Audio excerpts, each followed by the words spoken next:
Hi, my name is Jackie Gomez, and this is my final capstone presentation. My topic in question that I picked out was, do women who work out too much have a higher chance of infertility?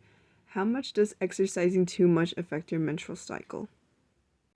How hard do people have to work out to impact their menstrual cycle?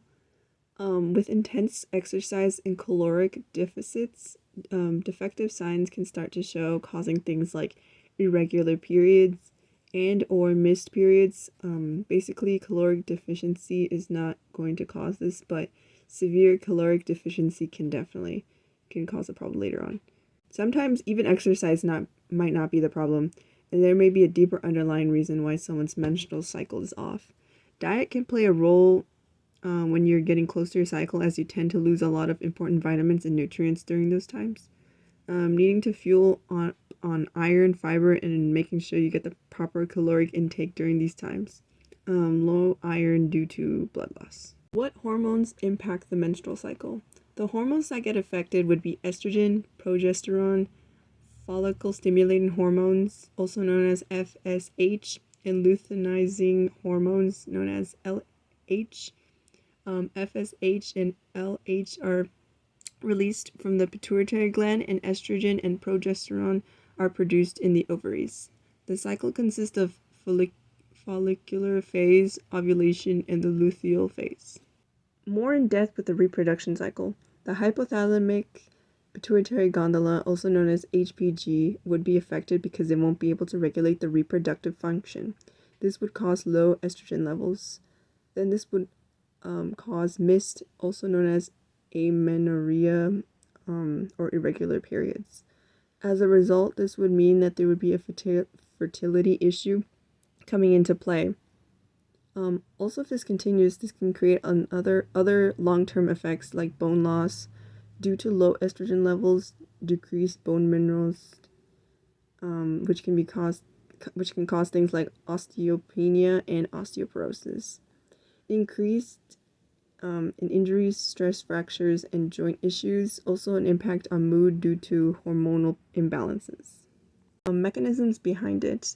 Energy deficiency, women's bodies would go into conservation mode when there's insufficient caloric intake after working out intensely.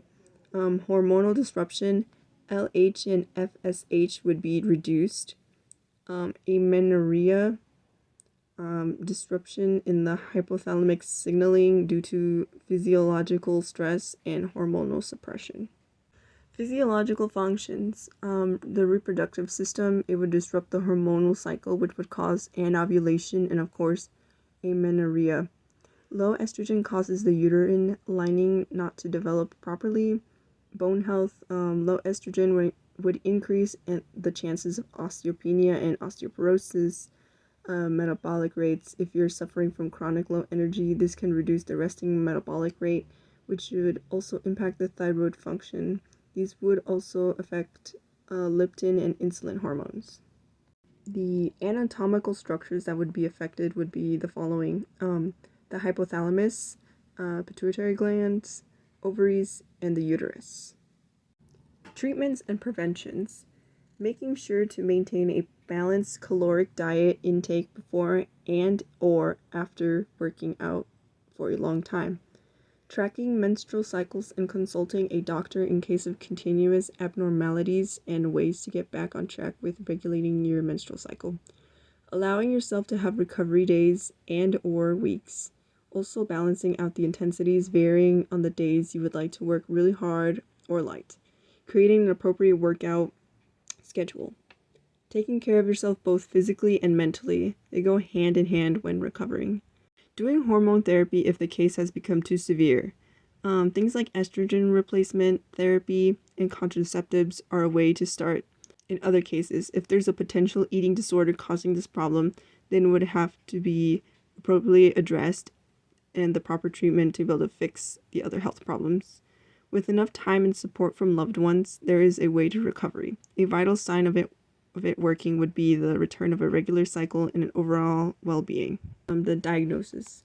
Hormone testing would be the way to determine things like the levels of LH, FSH, and thyroid hormones. Doing a physical exam and using medical history to determine the possible outcome and finding the necessary treatments. In conclusion, excessive and intense physical activities can disrupt a menstrual cycle, especially if it's paired with malnourishment.